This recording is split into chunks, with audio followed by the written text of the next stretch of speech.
L 型嘅櫥櫃嚟嘅，上邊咧都係一樣會做翻 L 型嘅吊櫃。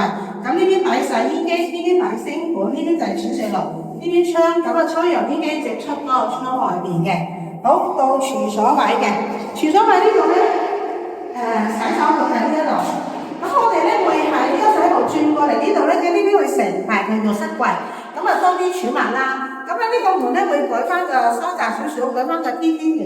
咁呢個位置咧會做翻個用平位嚟㗎啦，呢邊位一個位。好啦，咁就大